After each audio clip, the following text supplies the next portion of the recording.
Hi, welcome to Forgotten Legends of Sound. Today I'm just going to share my favorite albums for 1964. This list is going to be a little bit harder than the last one because I have double the amount of albums to go through.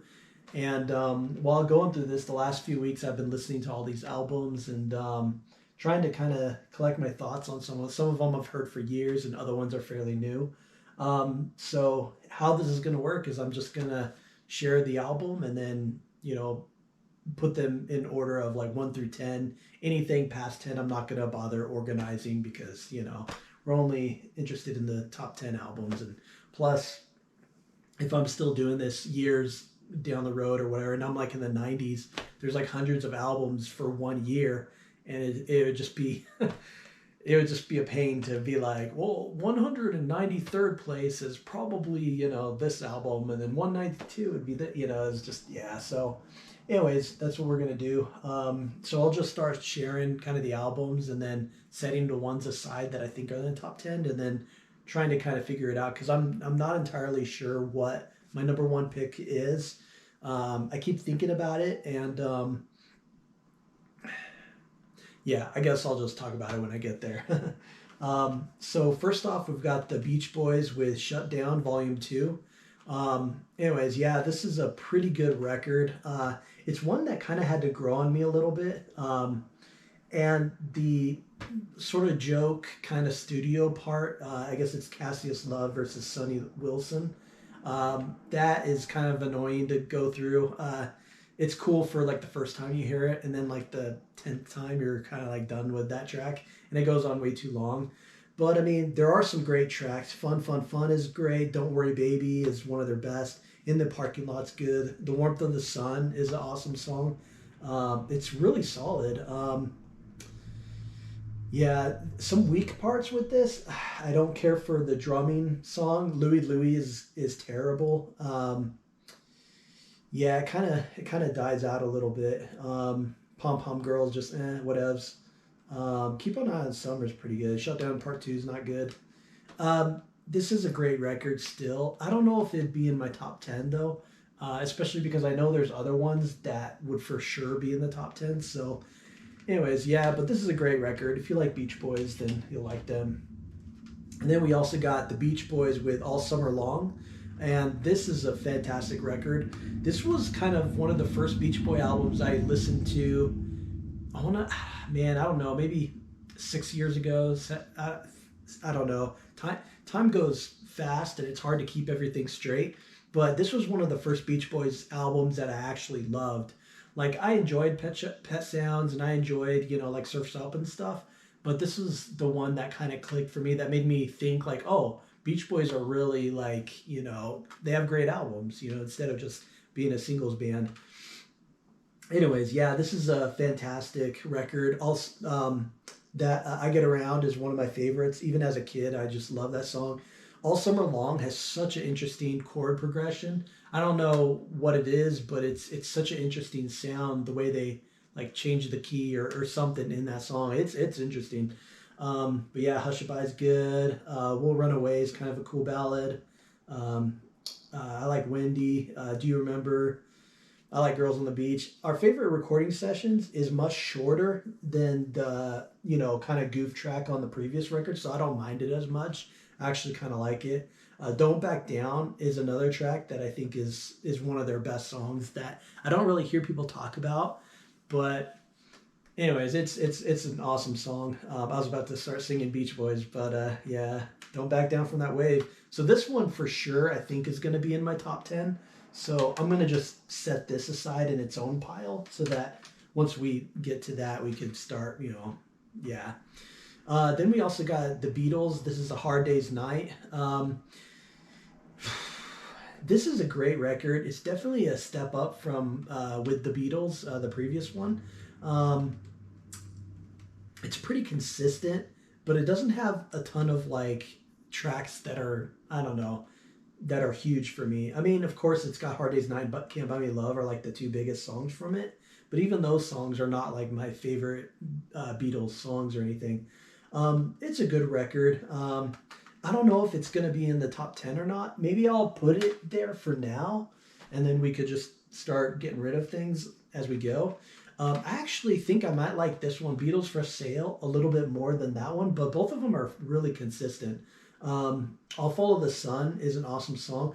Yeah, one thing this year I had to listen to like freaking two versions of Mr. Moonlight and two versions of like Don't Mess With My Monkey or whatever that song is called. So it's just like it's kind of annoying how so many of these albums like they start kind of blending together because they're all like aping the 50s rock and roll and they're all doing covers of like Little Richard and stuff and it's just kind of like some are better than others. But I don't know. It could get a little bit tedious, or I don't know, when you're hearing a ton of these sort of similar sounding rock and roll records from the same year. But with that being said, I don't know. The more I listen to them, the more I kind of enjoy them. But like, I could see myself 10 years ago putting on like a Rolling Stones record or the Kinks or something and just being so bored with it because it's very traditional kind of rock and roll from the old days. And I don't know, something about the sound I just enjoyed more now than I ever did growing up at all. But yeah, I like Honey Don't. Every Little Thing is good. Yeah, this is a really good record. Babies in Black is good.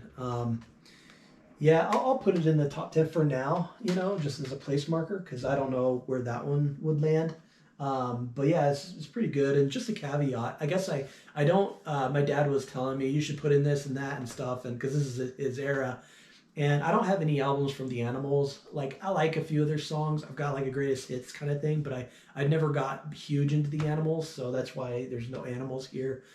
Dave Clark Band, I never got into. Apparently, he played that when we were kids, but I don't remember any other songs. Yeah, but a lot of that kind of stuff, like, I don't know, there's a lot of stuff that is around this time that is just kind of over my head. I just don't really know it that well, or I don't really like it that much. So anyways, if for those who are fans of those bands, I guess. We also got Times They Are A-Changin' with Bob Dylan.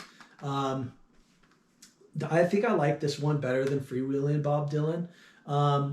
This one this one goes freaking hard though. The lyrics are so brutal on this album. You go from Freewheelin' Bob Dylan, freaking, he's eating bagels, he's eating pizza, he's eating chitlins, to, he took his last dollar and bought 7 shotgun shells and whatever. It's freaking brutal. This album is like much more darker, depressing, despair-ridden, but at the same time, this album, I think the songs are a little bit more engaging. Freewheeling, like half of the album I liked, and then half of it I could take or leave. Whereas this is like a little bit more consistent for me. And honestly, I need to listen to this a little bit more, but some tracks are kind of a waste though. Like, of course, The Times They Are Changing is a classic. Ballad of Hollis Brown, the one I had mentioned before, is really good. I liked With God on Our Side. One Too Many Mornings, to me, just sounds like a rehash of Times They Are Changing, so I don't know. Like, I don't know. He does that a lot where he's just kind of, same thing with Boots of Spanish Leather. It just sounds like Girl from the North Country or whatever. And stuff like that kind of bothers me, It's like Bob Dylan's like, I could imagine somebody being like, hey, wait, isn't this that song? And he's like, it's different lyrics though. And they're like, yeah, but isn't that like the same song that you already wrote? And he's like, but the words are different, so it's a different song, like, I don't know. This is a great record though. Like, I think it's really good, and I'm not the biggest Bob Dylan fan.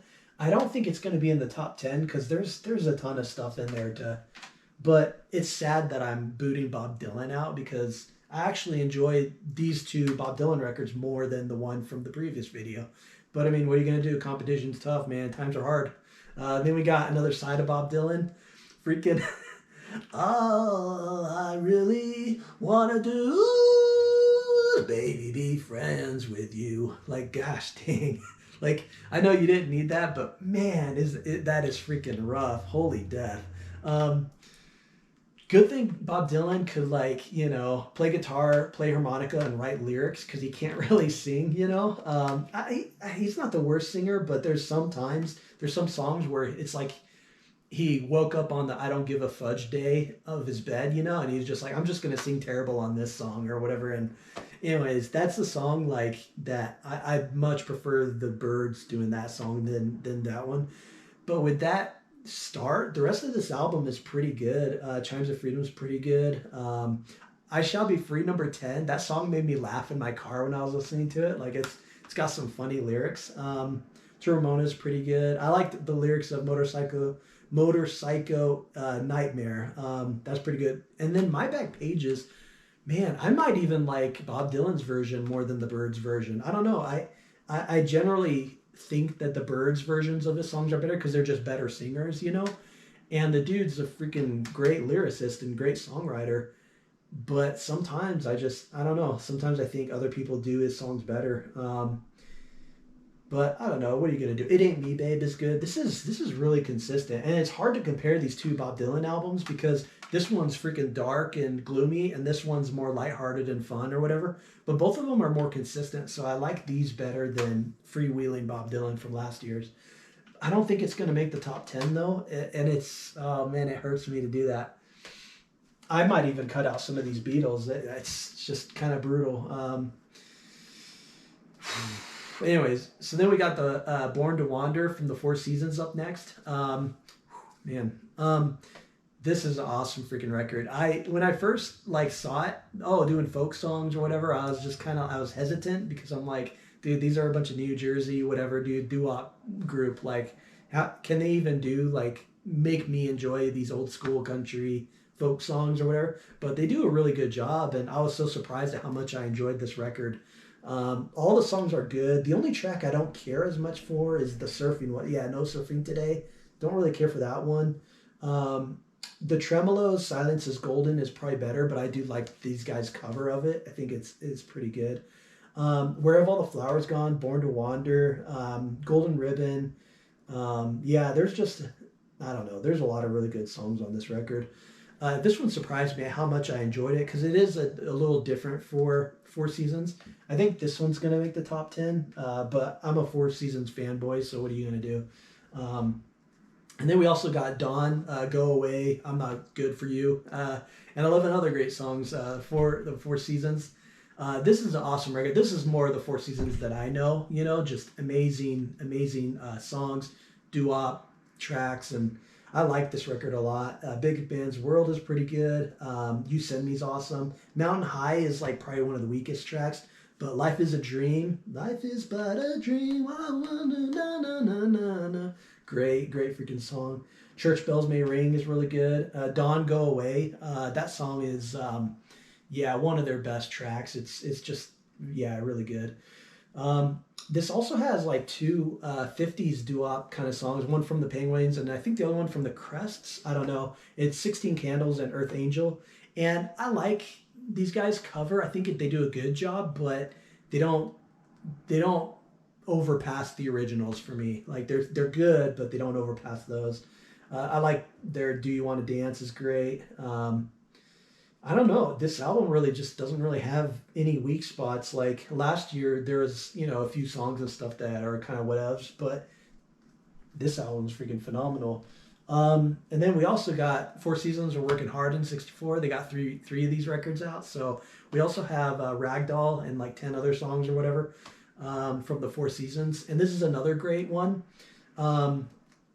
Oh man, I'm blanking on the song, but I don't know if it's what kind of like electronic keyboard sound it is, but they have it on Save It For Me, and they have it on, I think it's Marcy. Anyways, that keyboard always reminds me of that song from the Tornadoes.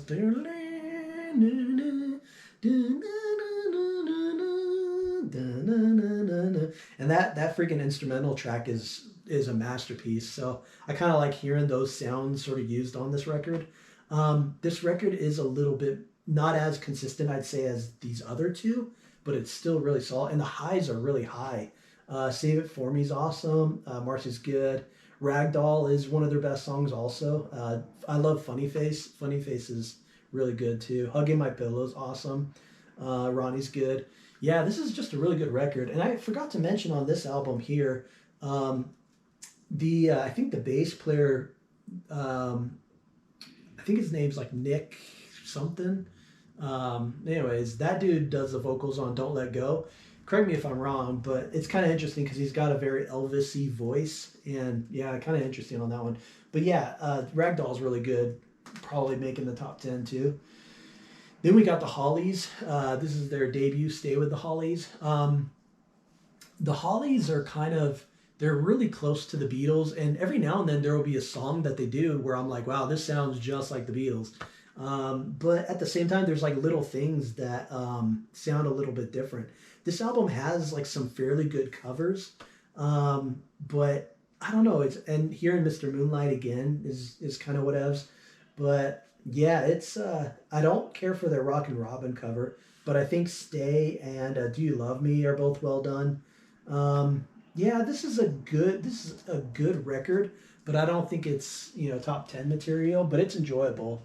I think they get better on their second album. This is "In the Hollies" style. This one is just much better. "To You My Love" is a fantastic song, really solid. Um, yeah, trying to figure out what else is on this thing, but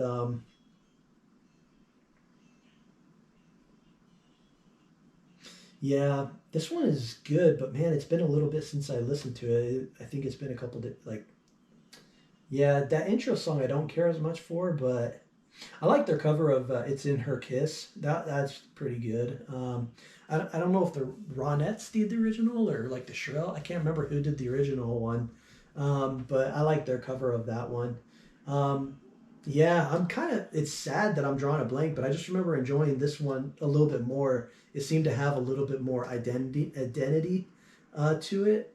But this one's also not making the top 10, so sorry, Hollies. Then we got the Kinks with "Kinks." This one might make the top 10 because man, this is a great record. There's something about this album that feels much more energetic, and it feels like everything's about to fall apart. It feels way more like wild and eccentric than something like the Beatles or the Hollies, and it's not all bluesy like Rolling Stones and stuff is. So I don't know. It's really cool. Yeah, of course it's got the smash hit, the "You Really Got Me" song, which is great. But the whole thing is really good. I like "Just Can't Go to Sleep" is cool. Um, yeah, "I'm a Lover, Not a Fighter" is pretty good. Yeah, "Stop, Stop, Stop, You're Sobbing It All." Yeah, I don't know. This is a great record. It'd be a shame if I kick it off the top 10, but it's kind of on that edge. Like, I could see it being in the top 10, but I don't know. We'll put it there for now, and then we'll kind of figure it out. And then this is kind of a compilation CD that has like Manfred Mann's first two US albums. So this is the Manfred Mann album, and I got this because I want to do a ditty. This is really huge kind of blues vibe, and I think the keyboard player is the one that writes most of their music, but you just kind of get tired of hearing a lot of the bluesisms. Um, Anyways, it's good. I remember when I first heard it, I hated it, but then I went through it last night and I was like, that's actually pretty good. Good record, but it doesn't really blow my mind or anything, so definitely not in the top 10. Then we got Rolling Stones' first album. This is England's Newest Hitmakers. That was the US version of the album. Um, it's good, it's solid, but it's no secret I'm not a huge blues fan. I like some of it, but it's not a genre that I really love. So this one and Rolling Stone's second album are both really blues heavy, mix of rock and roll, and it just doesn't do as much for me. I think "Tell Me" is probably my favorite song on this record. And it's a good listen, not "Fade Away," "Route 66." Like it's got some good stuff, but whew, man, I guess the booklet's messed up. But yeah, like, anyways, not a top 10 for me. Solid start, but yeah, same thing with 12 by 5. This is their second album. Not my cup of tea. It does have "Time Is on My Side," and it has another hit one. Dang, am I missing it?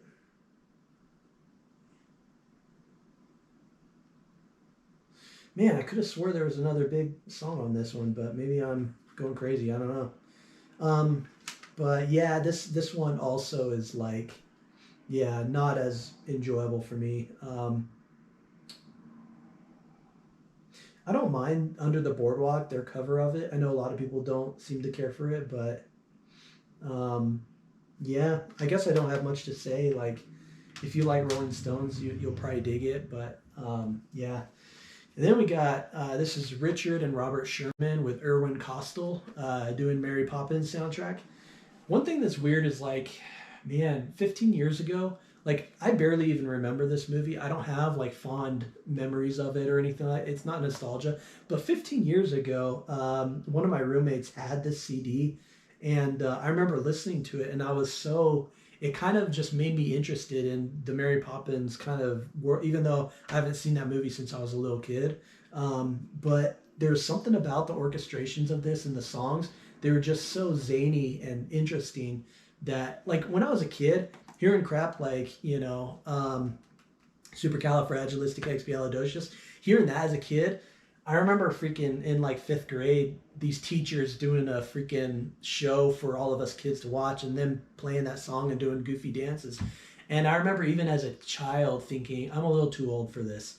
I was like, just give me my Metallica and let me just freaking do my own thing.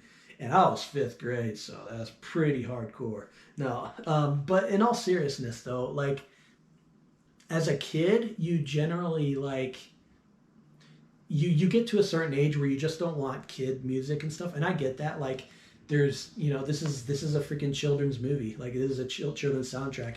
And then as you become an adult, then you kind of realize that you don't really care. Like, you just like whatever you like, and it doesn't matter if something's like movie soundtrack for a kids movie or if it's freaking like death metal or something. Like, I don't know, it's nice to just listen to all sorts of different sounds. And anyway, so 15 years ago I was listening to and I was surprised at how much I enjoyed this soundtrack. There's something about the way that overture comes in, and you've got the French horns, and the violins are kind of like laying out this sort of, I don't even know how you describe it, but kind of this sprinkle of violins, and you hear the French horn.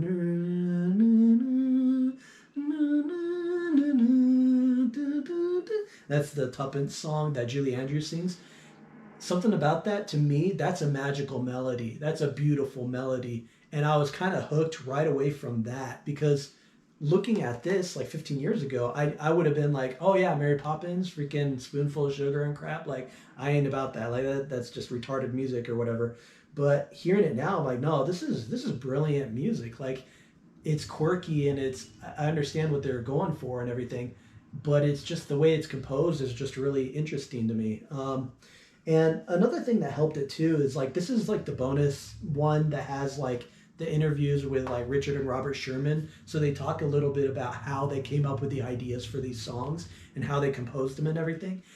And I'm kind of like, yeah, that. I don't know. As far as like songwriting stuff goes, it's really interesting how these songs came together. And Julie Andrews has an amazing voice. She freaking destroys. One sad thing though is this is 28 songs. It's freaking long. It's almost like 80 minutes or something. So I do have a harder time getting through it now, but I just remember listening to this a ton back in the day. So I don't know. I do have a bit of a fondness for it, and I love like little parts kind of make me laugh. Like, there's that part when the father guy is just like, silly words like super,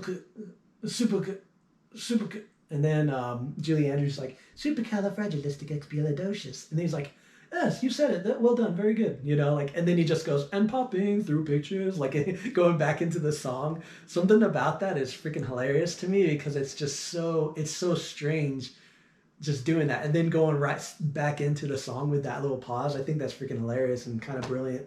Same thing with like, I Love to Laugh. Listening to that song, they're all like, I love to laugh, and they're like laughing through the whole song. I could just imagine, like all the people that sing on that song in the studio singing that song, and then like their laughs become real, because laughter is kind of a contagious thing. So that song always makes me laugh, because it's just people. It's a song about laughing, and it's just goofy as hell. But yeah, it's really good, and I think Irwin Kostal, the conductor guy, like, there's something interesting about how he brings all this zaniness together. Like, you have all these orchestras doing all this fast movement stuff, horns coming out of nowhere. It's really interesting as far as like, and granted, I'm not the most steeped composer person. Like I don't, I don't understand like, all this stuff, but to me it's really interesting sounding as far as like the instruments and stuff that they use. So what to me sounds like unconventionally or whatever. Maybe I'm talking way too long on this. Chim Chim Cheree I think is a great song. This one's kind of on the edge. Like I could see it in the top 10, but again, like I have to be in a certain mood for it, and I have to, I don't know, like it's just hard to get through sometimes, and some songs just go on for too long, and yeah. Then we got Simon and G Unit. Yeah, I love Simon and G. Wednesday morning, 3 a.m. This is a great record. The only like tracks that don't do it very good is like their original songs are way better than their cover songs. Like some of their gospel songs, You Could Tell the World, as well as like Go Tell It on the Mountain. Like those tracks really bring the album down a lot. Like they're just not that very good. But it has Bleecker Street, which to me, I remember my mom playing a lot of Simon and Garfunkel when I was a kid. And a song like Bleecker Street, there's something about the lyrics and the melody of it that's very just beautiful to me. Like, I don't know, it's very kind of sentimental. They've got Sparrow. It's like the wheat won't feed the sparrow. The tree's like, no, man, you ain't sitting in this tree. And, all of them are like, but it's weird because as a kid listening to that song, lovely little sparrow, who traveled far. Like listening as a kid, it's interesting how a song like that can instill like a little bit of empathy because you're listening to that song and you're just kind of like, this poor sparrow, like you want something good to happen to the sparrow, and then it kind of, the earth, is like, I'll take her back to me or whatever, at the end of the song, and it's kind of like a parable song, about like nature of life or whatever, but I don't know. It's just there's a lot of good. Benedictus is good. It's got the Sound of Silence on here. I think it says Sounds of Silence, but I think they changed it to the Sound of Silence later on or whatever. Whenever that one, I can't remember his name, but some guy like this album flopped. So then like Paul Simon went to like England or whatever in like 1965, and at that time, one of like the people that had that song, he added like percussion and electric guitar, like all that stuff, and re-released Sound of Silence, and then it became a hit. And then Simon and Garfunkel got back together to make more records, which good thing that happened. But the original one with just acoustic is on here, and it's just as beautiful. He Was My Brother, man, what an amazing song. I think one of the people that died it was like 3 people or something that went to the South for civil rights protesting, and they got killed. And I think one of them was like a friend or something to Paul Simon, or he knew of him, went to school or something like that. I don't know the whole story, but a song like that, He Was My Brother, always is really touching. It's a moving song. Yeah, and then also like their cover of the Bob Dylan Times They Are Changing is pretty good. It's not as good as maybe their following records. Like their following records are phenomenal, but this is a solid start, and I love Simon and Garfunkel, so I think that one will probably make it in the top 10. Oh man, Big Guns. So now this is a compilation thing here, so it's like 2 albums. So anyways, this is Where Did Our Love Go from the Supremes. And dude, this album is like banger after banger. It's like a greatest hits of Supreme stuff.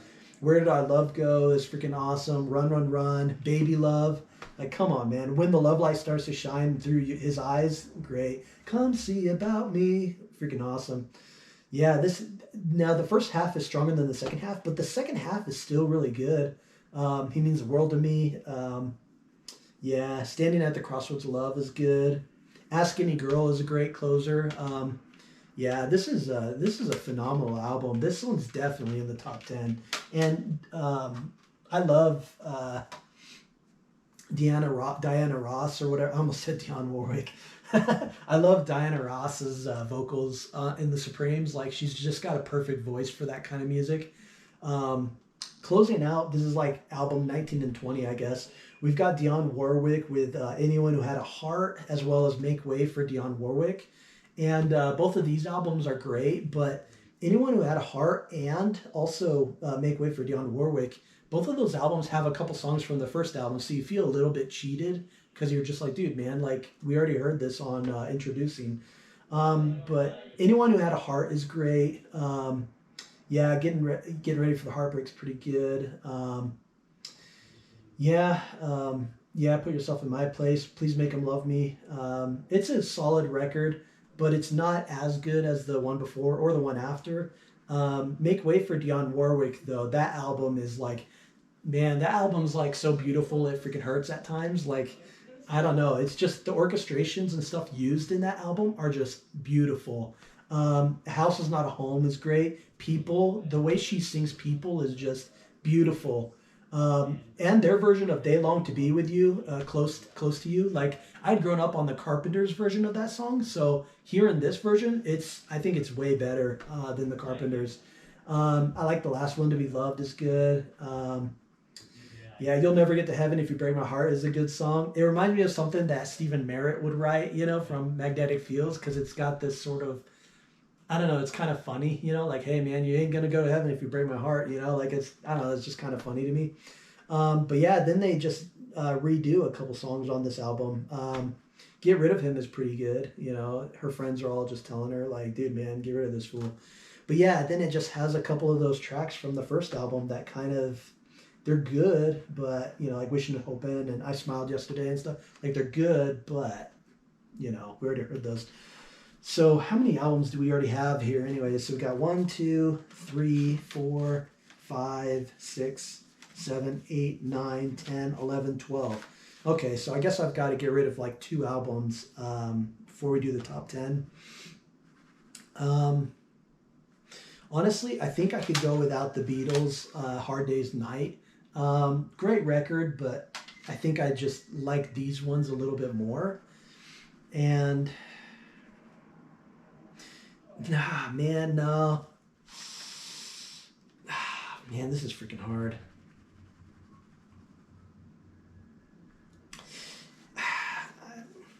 I think I'd probably take out the Kinks as well.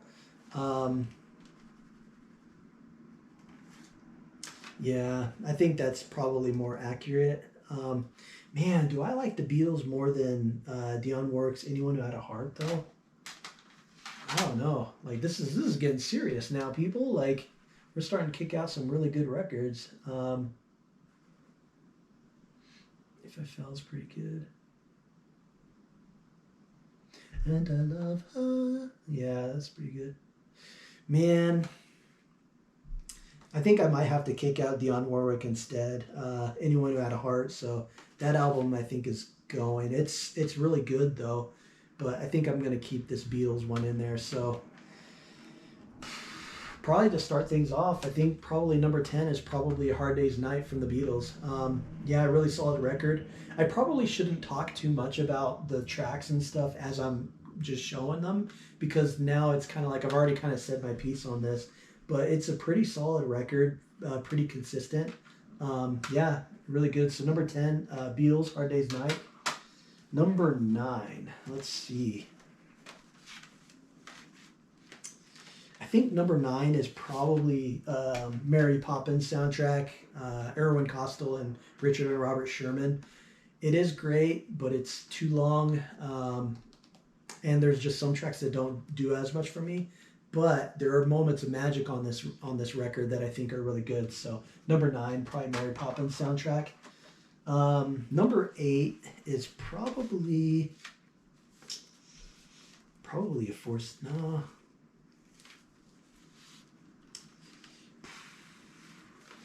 I think number 8 might be the Beatles. Yeah, I think the Beatles. This is Beatles for Sale. This is still a great record.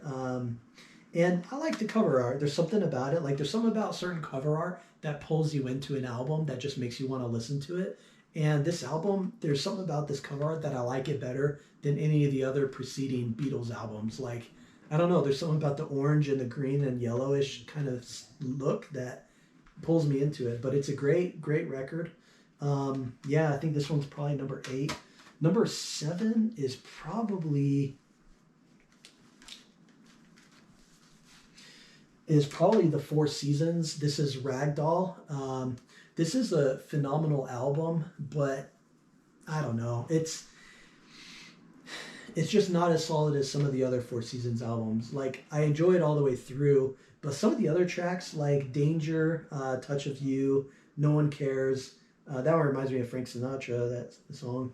On Broadway Tonight, like some of those are kind of a little bit weaker, so it's just less strong than the other two Four Seasons albums for me.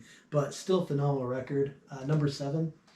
Number 6 is probably going to be Simon and G. This is kind of hard. What's funny is like I remember like 8 years ago thinking this was my favorite album from this year, and oh, times have changed. Man, I'm kind of torn between Simon and Garfunkel or Beach Boys. I'm not sure which one to do.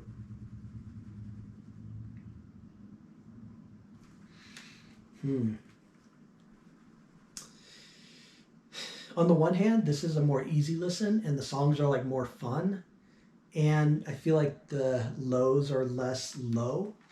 But at the same time, on Simon and Garfunkel, like the highs are much higher on this one for me. So I don't know. It's kind of hard to compare them. Maybe as an album experience, I think maybe this one is probably number 6. We're on number 6, right? 4 or 5, yeah.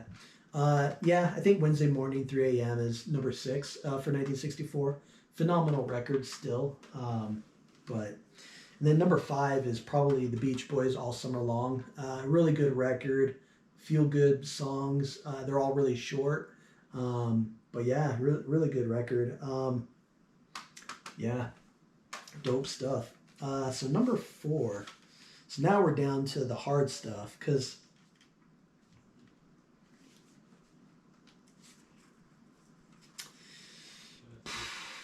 man,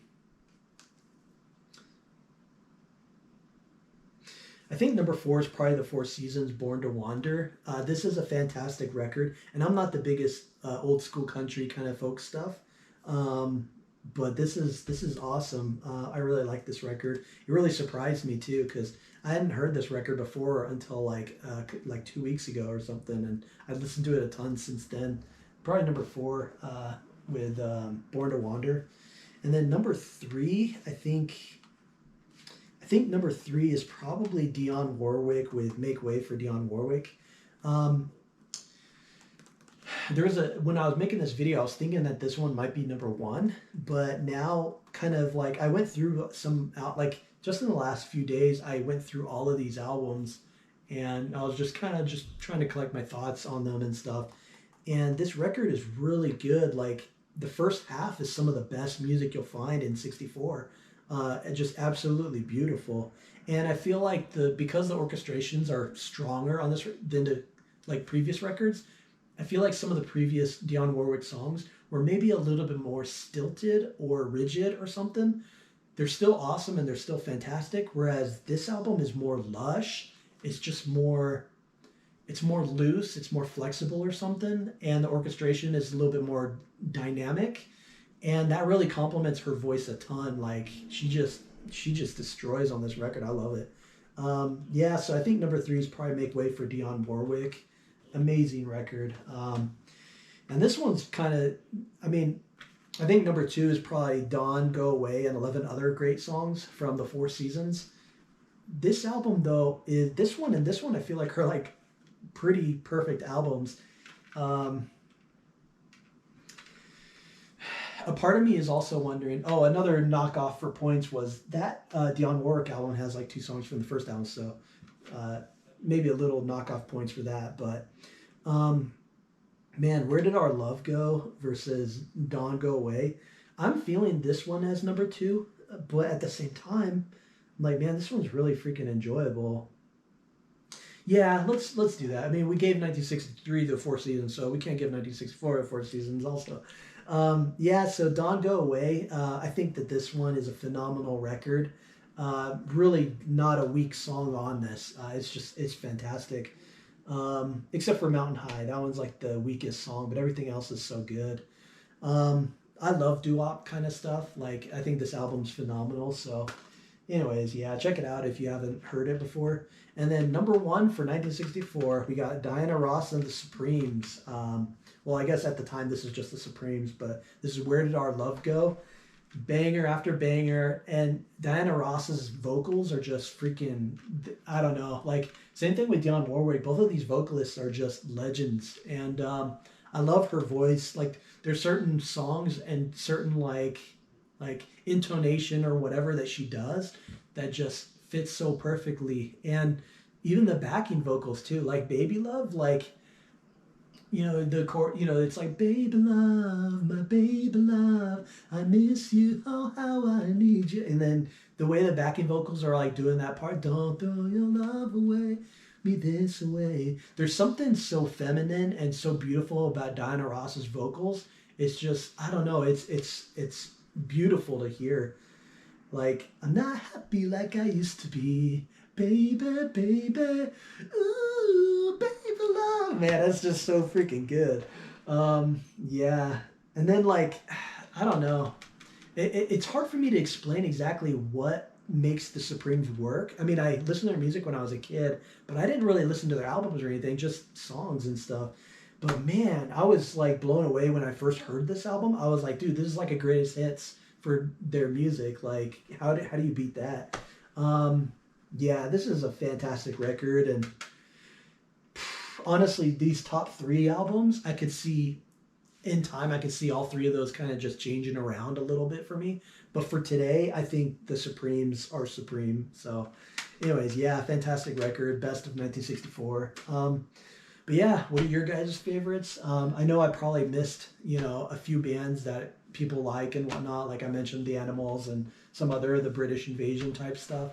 But what are you gonna do? I can't listen to everything. I don't know everything. But it was fun just doing this, and there's some amazing, amazing songs and amazing albums for this year. And yeah, I guess I'll just keep on doing this for 1965 up next. So that'd be cool.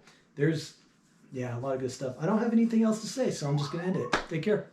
And there's a cop outside ringing things, so let's end it.